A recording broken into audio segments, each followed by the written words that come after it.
अस्सलामुअलैकुम। नाही टॉक्स के साथ मैं हूं आपका मेज़बान एहसन यूनुस। हम अपने तमाम मौज़ज़ीन को खुशामदीद कहते हैं। आज के हमारे गेस्ट स्पीकर हैं डॉक्टर मौज़म अली खटक, जो कि प्रोफेसर हैं क़ायद-ए-आज़म यूनिवर्सिटी इस्लामाबाद में। सर, आपको हम वेलकम कहते हैं नाही टॉक्स में। और Thank you. आज का सर जो हमारा टॉपिक है पॉडकास्ट का, that is artificial intelligence and higher education, threats, Sir, opportunities and transformation. तो सर, हम स्टार्ट करेंगे। सबसे पहले आपसे ये जानना चाहेंगे कि what is artificial intelligence and why it has become so important in the higher education sector. first of all, thank you so much for inviting me. I'm very grateful to NAHE for providing me this opportunity that I can share my thoughts on artificial intelligence and how we can inculcate into the education on this platform. So, coming toward artificial intelligence, if we have a look into it, it's artificial intelligence means the intelligence which has been created by someone. So it's the human intelligence which has been inculcated in the machine. And now the machine is performing much better as compared to human. Reason behind that is that machine don't have any problem or instant problem which the human being face, like tiredness, they need sleep, they need food, as well as they have the decisions capability variation based on their mental peace, based on the time that they have worked for, and based on their tiredness as well. So that's why AI is becoming much more into the community, or you can say in the developed world, or the dependency is getting much higher due to these issues. Sir, next we would like to inquire or know that how would you compare artificial intelligence with the previous revolutions such as the internet? If we have a look, the artificial intelligence is just a way to move forward with the developmental process. You can have a look, all this started with the electricity, and the AI is considered as a new electricity. It will go and improve and develop each and every part and aspect of the human life. Then onward, we can compare it with the calculator, where the mathematician actually did agitation against the calculator when it comes in. Then the computer come into existence and have brought a major change in the lifespan or the life cycle of human being. And the people was of different opinion regarding computing. Many people thought that computer will replace the human being, and now you can see that we are living with computer, we are working with computer, and the computer actually makes the work very much easier, efficient, as well as more reliable. The same thing happened with artificial intelligence.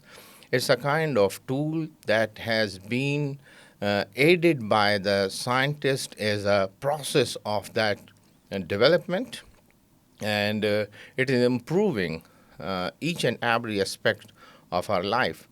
Specifically, if we have a look in a particular situation where the human survival is not possible, like in atomic reactors, on very high temperature, in deep sea, or somewhere where the human survival is not possible due to those instinct problem, the AI and machine can survive, can work, and work intelligently like human being, and do some very important task over there in that region. And that's why we should accept it as a developmental tool for the whole world that will add value to our life as compared to computer, as compared to calculator. There are people with different opinions. Some might be in favor and some might be against these technologies. But I think we need to use a hybrid approach, that where we can use it for the benefit of humanity, and where it can be dangerous, we can avoid it. Sir, that's great to know. Next, we would like to know that what major changes do you foresee in the universities over the next 5 years? That's a really very important question, and I think we need to talk about it, as well as mentioned earlier in our discussion before this podcast, that we need to devise a policy for the use of artificial intelligence at different level. Which kind of implementation of AI should be done at administration level, which kind of adaptability should be done for the faculty level as well as for the student level.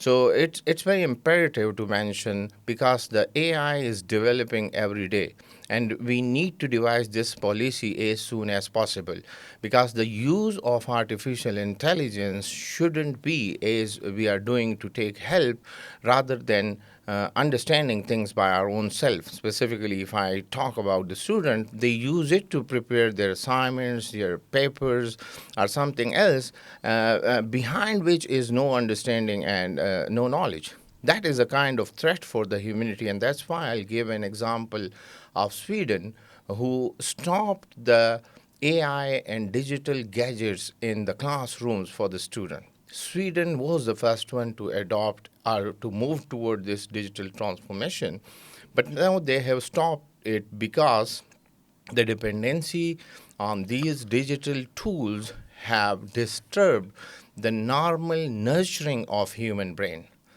I will simply use that terms, that is the Gen Z. Then onward, we are moving toward Gen Alpha and Gen Beta.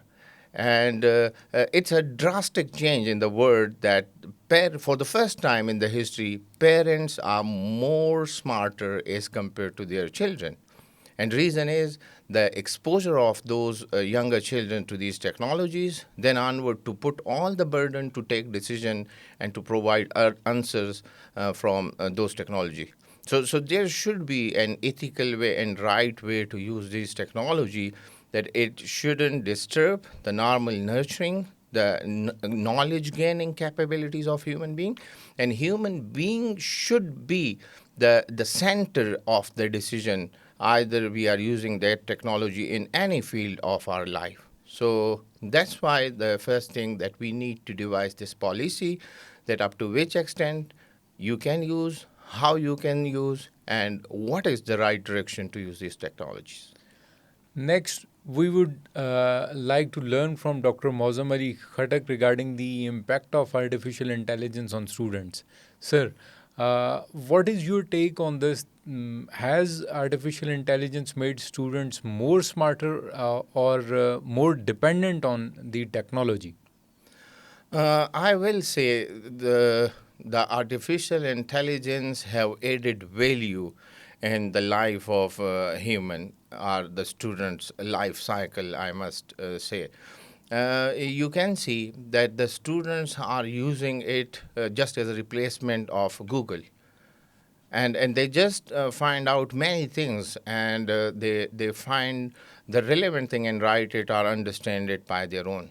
The most important thing to use the AI tool is that what kind of talk you have with this AI tool. The important thing is your prompt.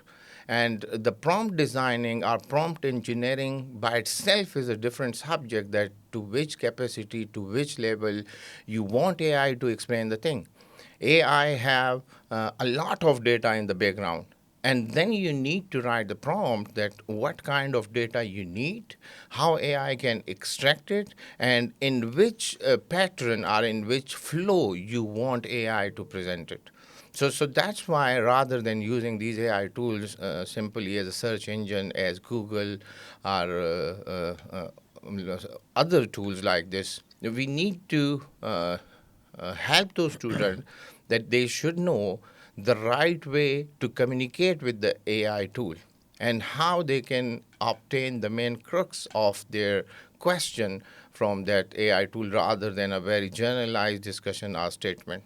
So specifically, if I talk about the research student, it's added a lot of value to the literature review they are doing, because earlier you have to search all those research papers in your literature review, or the latest paper you are looking for. Sometime it might not be available, but now the AI tool is extracting, especially if you have the paid version of AI tool, then it is more updated and it provides data from more relevant databases as well.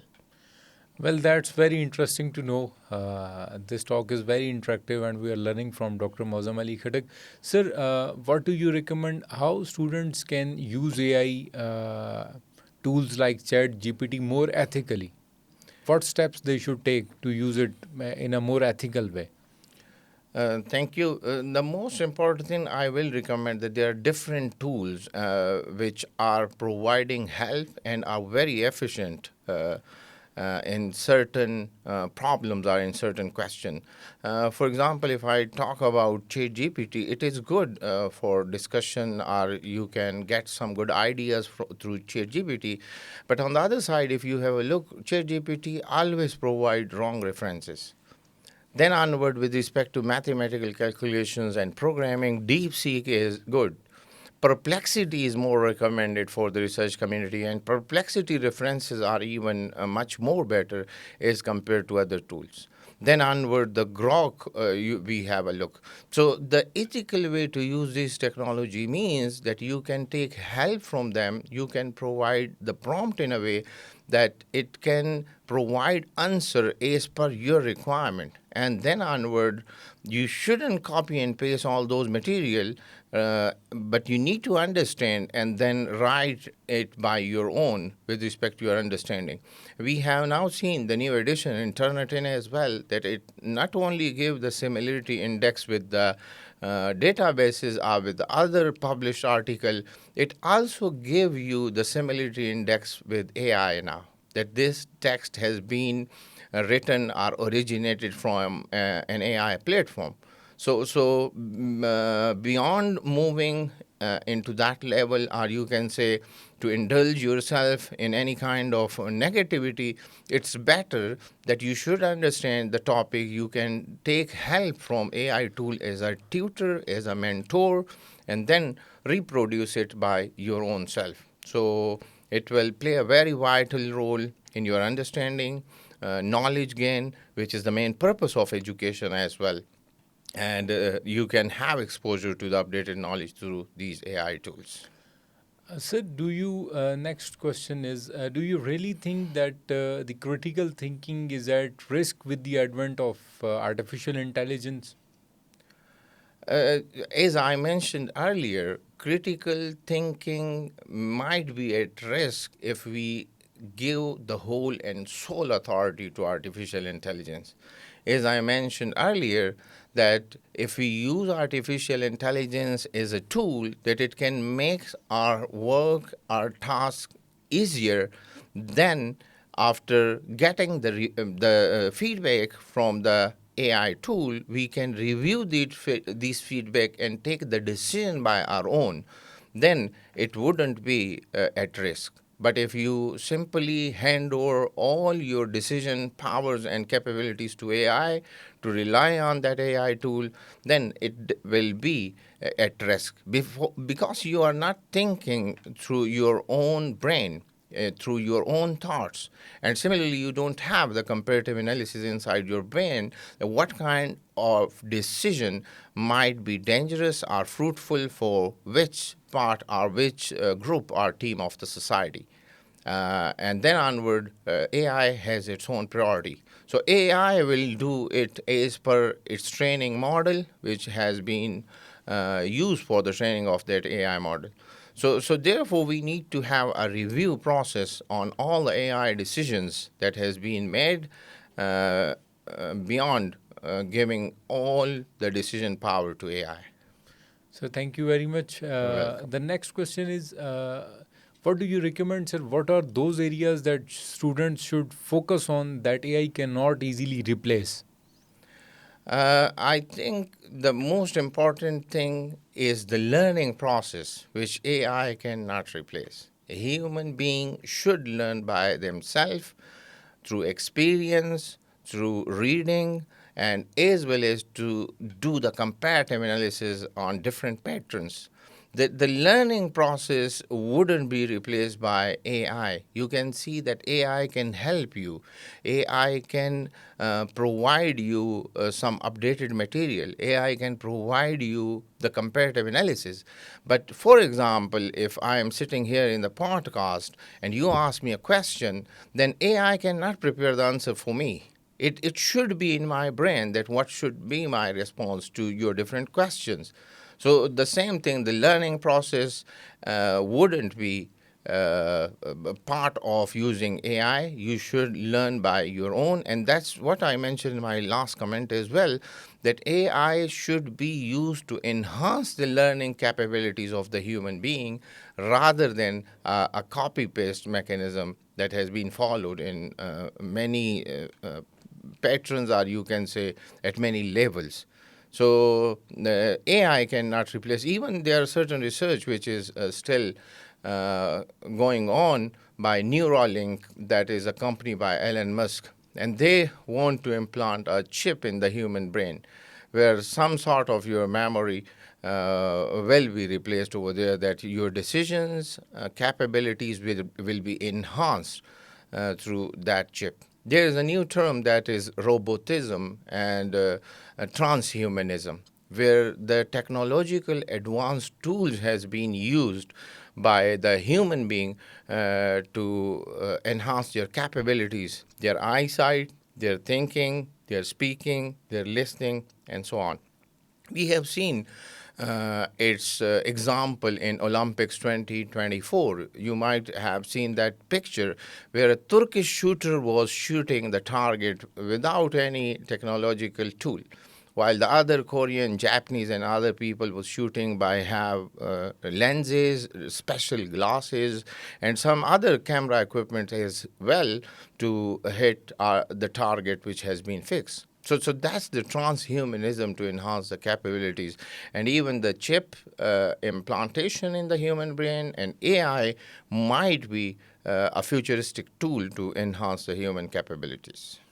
Well, that's very interesting, and we would like to thank Dr. Mozam Ali Khadak Saab. Now we would see how AI has impacted the faculty of the universities.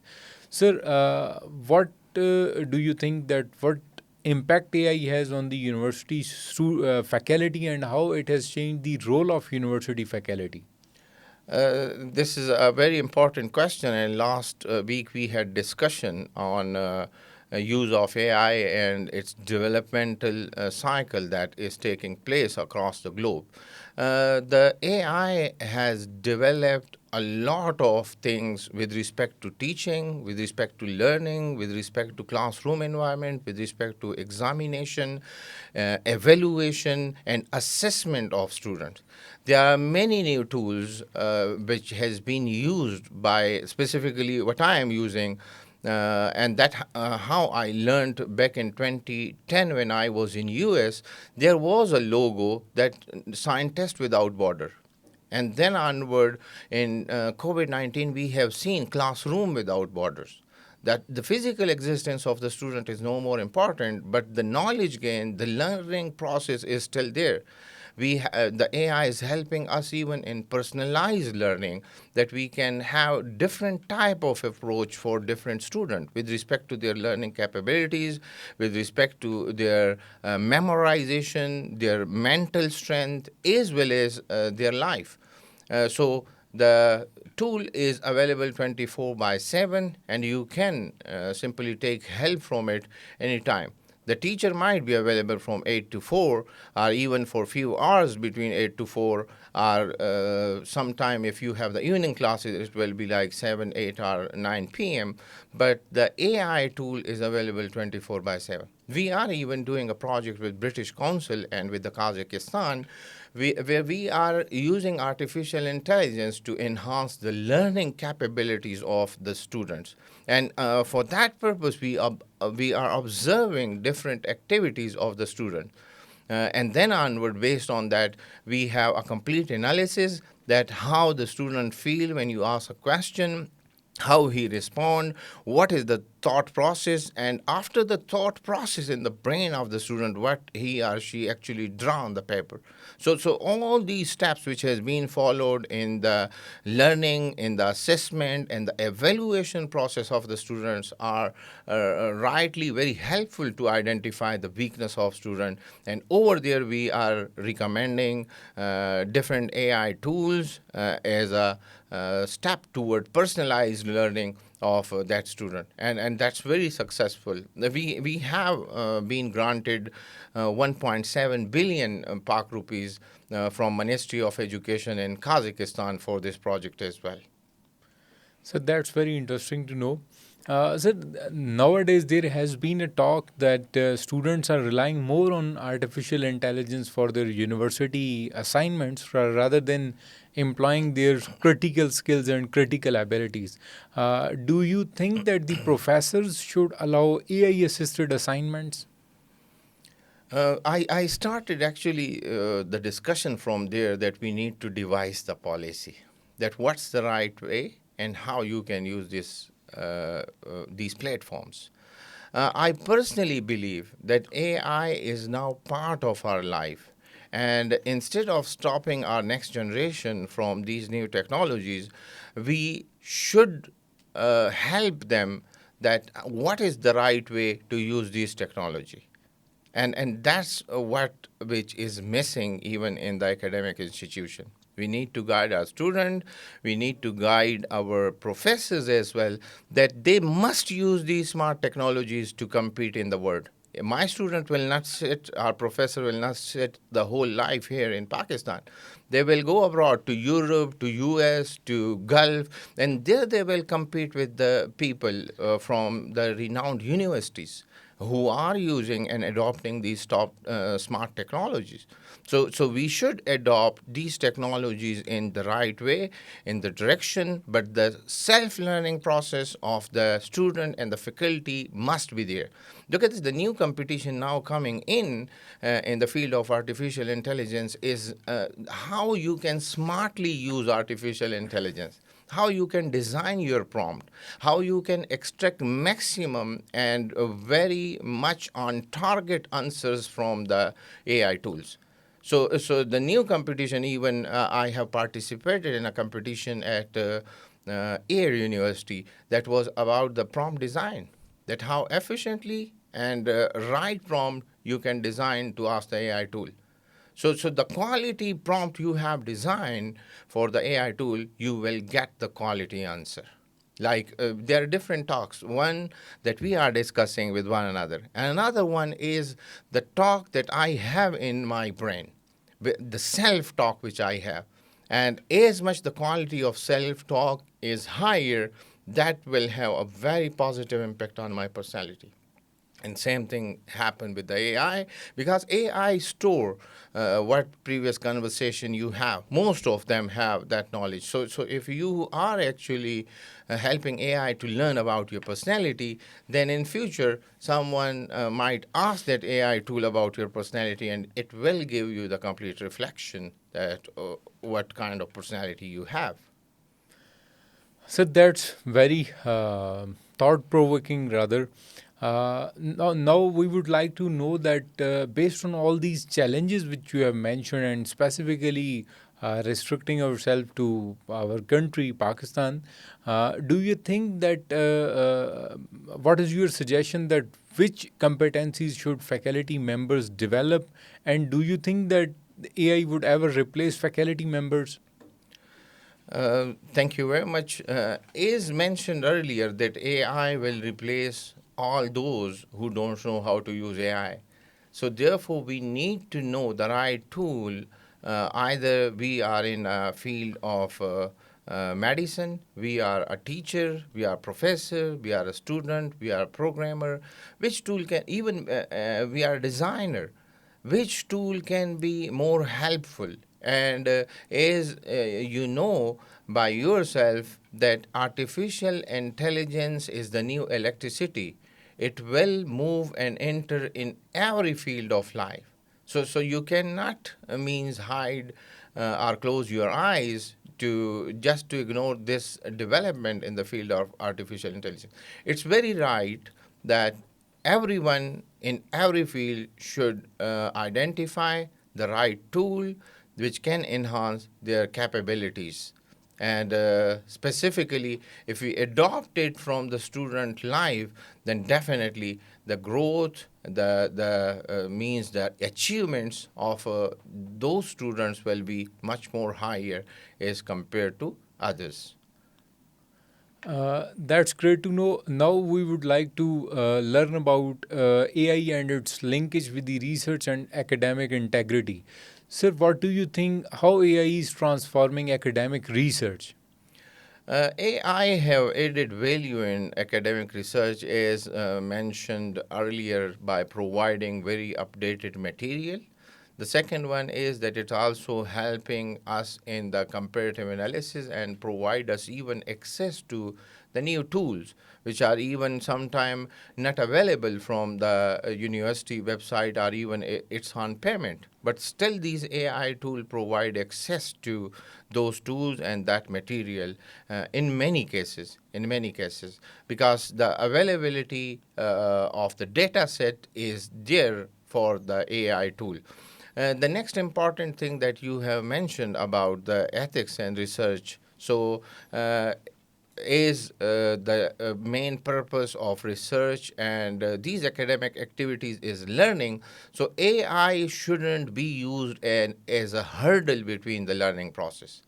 That the learning process or the knowledge gain is the most important thing of academia and research.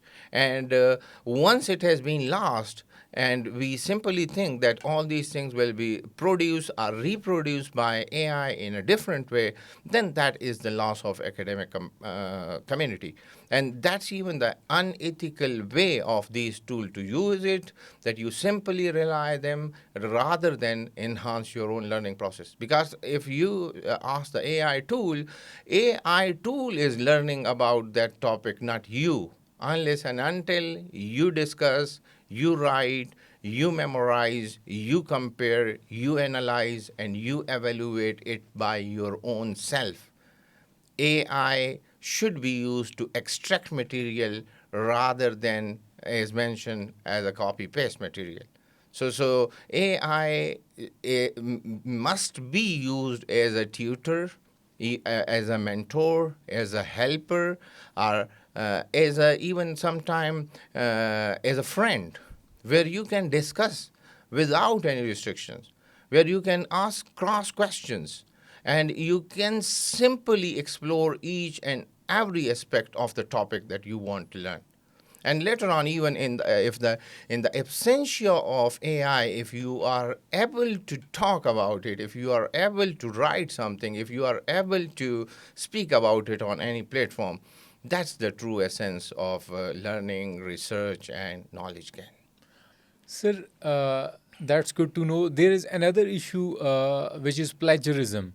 So, what, in your perspective, how universities can overcome the issue of plagiarism in the age of artificial intelligence?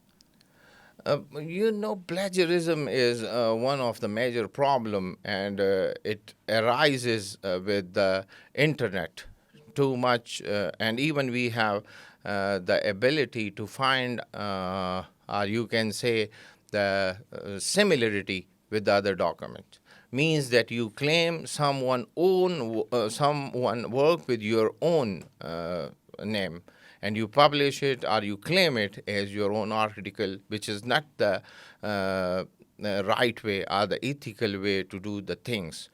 With respect to artificial intelligence, you can see that it is a tool to know about what has been published, what exists, and how you can find out a problem in that and how you can produce your own solution.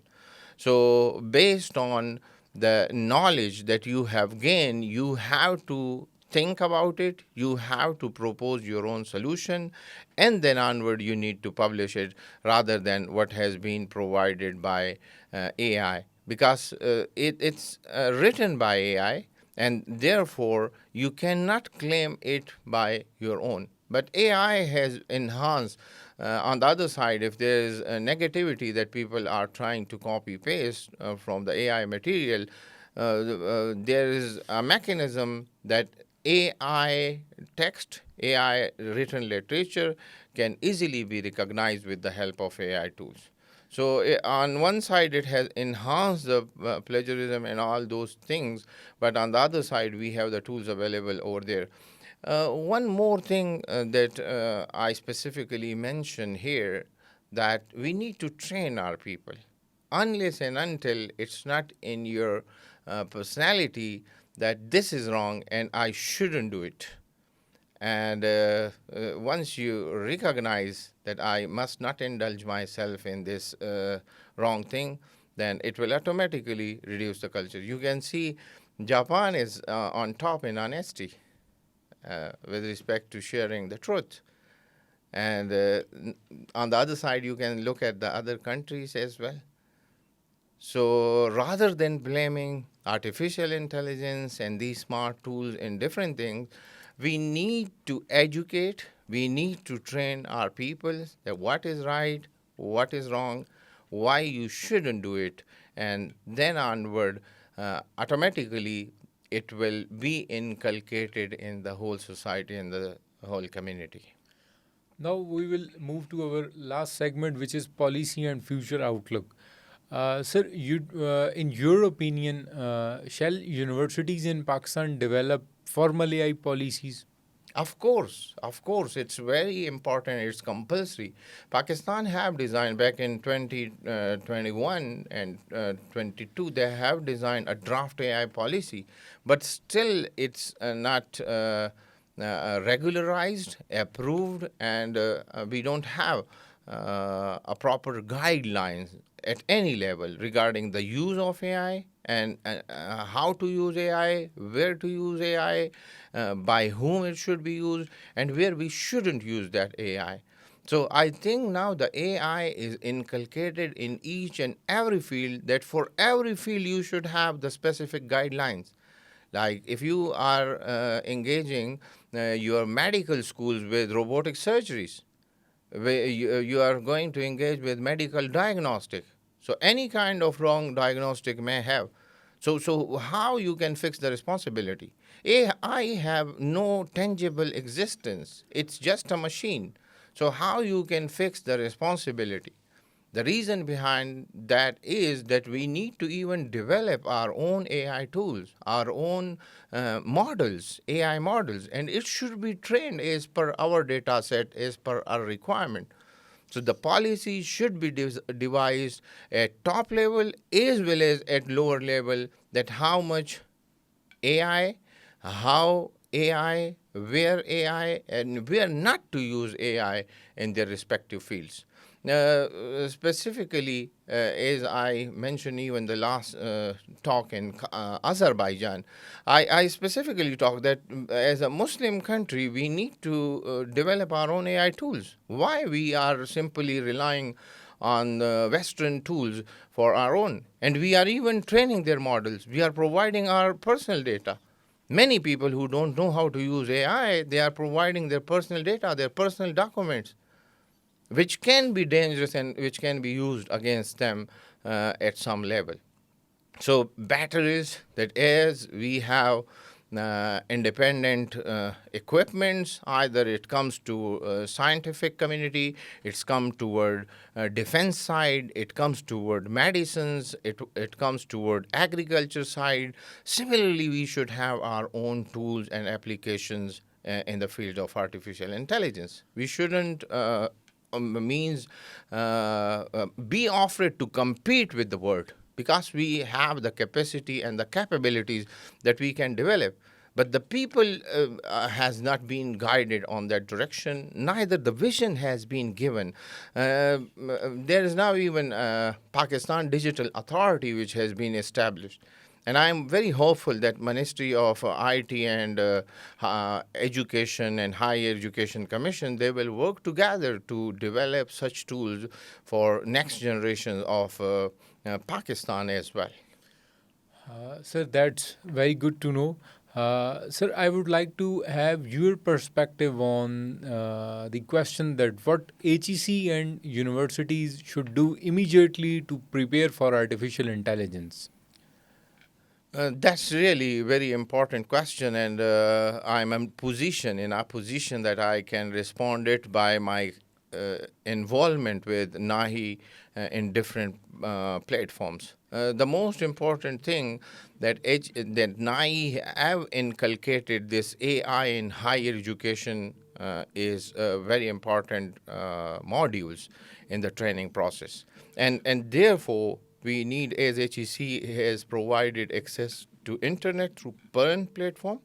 Similarly, HEC has provided through HEC Digital Library. Similarly, HEC should provide access to these AI tools, which are much more acceptable to the academic community or research community, like Perplexity, like Grok, like Notebook, and there are many other tools which should be provided. The paid version should be provided to the faculty of all universities. I think now the HEC should have a module for the AI tools or application, and that must be available to the faculty that they can use. Look at this, you can become an expert, you can know about the pros and cons when you have access to those tools and applications. If you are using the free version, you know about it that there are very limited options that it can provide. And most of the people you know about because their pocket or their financial status doesn't allow them to pay for those USDs for those applications. So I think AI is one of the important component of academia and research now, and HEC should provide access to the faculty member and students to the paid version or the full version of those tools for the betterment of research, academic learning, as well as to enhance the learning capabilities of the student and faculty. Sir, what key advice would you like to give to young academicians entering higher education today? My advice is that always follow the best practices in the world and never hide yourself behind the traditional way, the traditional thought process, or the trends which has been followed. There's a huge difference now in millennial and Gen Z and Gen Alpha. So there's a famous quote of Hazrat Ali, I must share it here, that don't train your children as you have been trained by your parents. Reason is your children has been born for a different era. Like I myself as a millennial from 80s, my child has been born in 2013 or 14.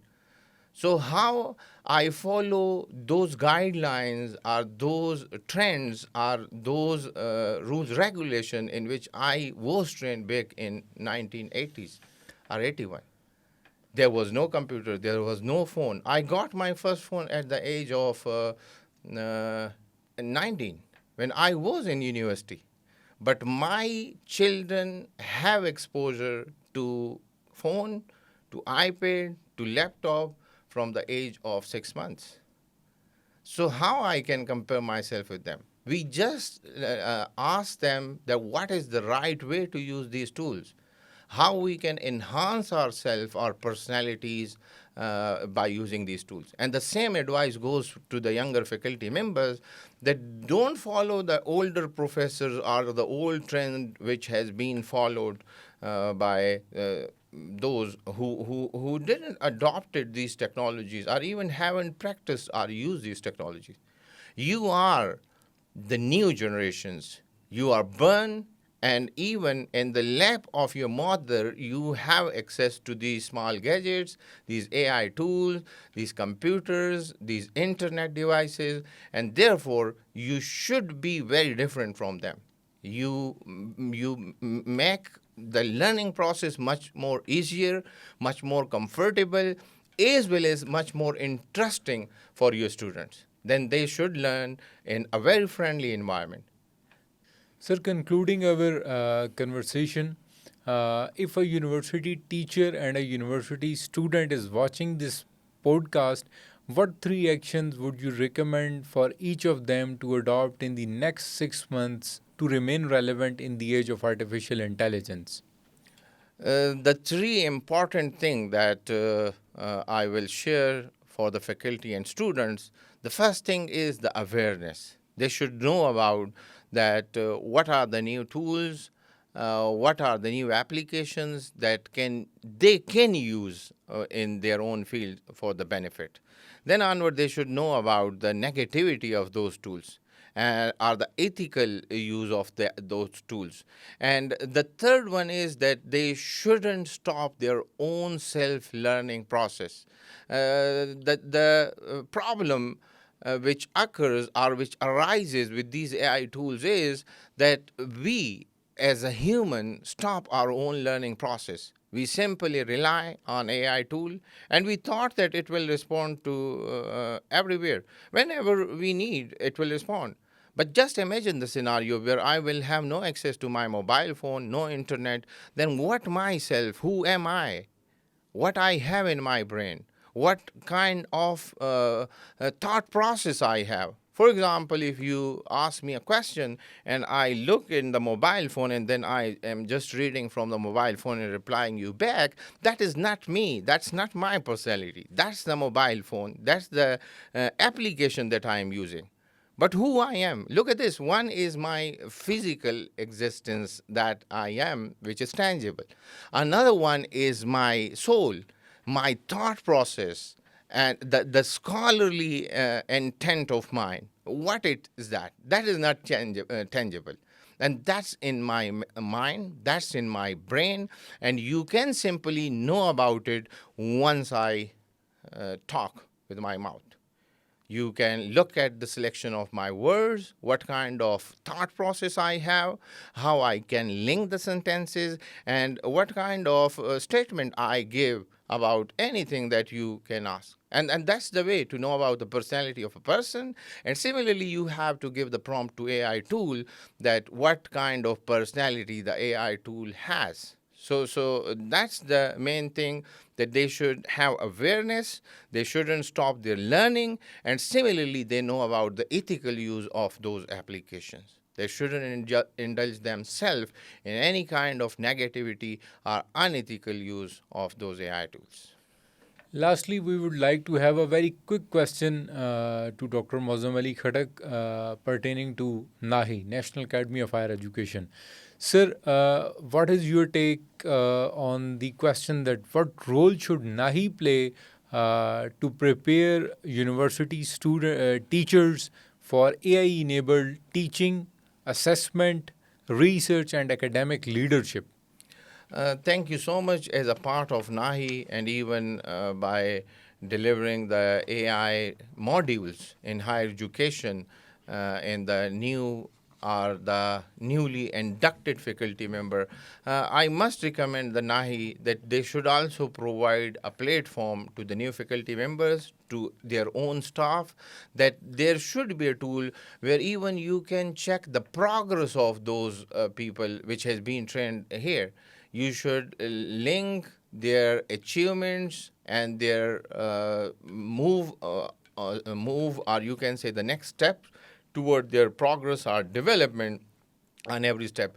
Because the NAHE should treat those faculty member as an alumni and even link them with NAHE through these AI tools, and then onward, the AI tools should be further adopted in their learning process.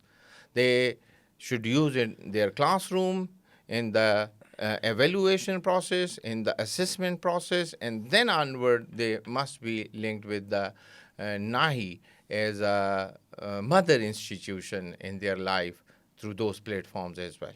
So in few years, you will see that how much change NAHE have brought in the life of those faculty members. And then onward, that one faculty member is teaching a class of 50 students. So if there are 200 students, it means 200 faculty members, it means that there will be more than 10,000 students that has been trained through these new tools. They are linked with the NAHE, and even there's a continuous development process that has been followed through. So the CQI process should be there rather than restricting faculty and student to use a single tool. NAHE should help them that what are the new tools that are coming. Which tool is much more helpful in which field. NAHE is exposed to different platforms and different faculty members from social sciences, from general sciences, from medical sciences, from computing sciences, from engineering sciences, and so on. So different tools are applicable for different sciences. And that's what the NAHE role should be, to help them to find out the right tools and then how to use it. And then onward, connect all those people with the NAHE rather than leaving them on the shoulder of universities or any other institutions. So with that, the NAHE will look at how much contribution they have done till the grassroots level. With this, we would like to conclude our today's very interactive session on artificial intelligence and the threats and opportunities it provides to the higher education sector of Pakistan. We would like to thank our today's guest speaker, Dr. Mozam Ali Khattak, Professor, Quaid-e-Azam University, Islamabad. With this, I, SN Yunus, would like to thank you for watching this podcast, and I would soon come up with a new guest speaker for all of you. Thank you.